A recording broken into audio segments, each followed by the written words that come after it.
লেগেছে মনে রং লেগেছে টুনি নাকি সিনেমার নায়িকা হয়েছে রং লেগেছে টুনির রং লেগেছে টুনি নাকি সিনেমার নায়িকা হয়েছে সেই ছবিতে নায়ক নাকি থাকবে সাকিব খান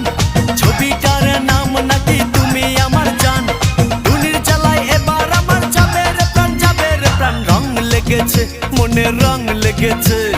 টুনি নাকি সিনেমার নায়িকা হয়েছে।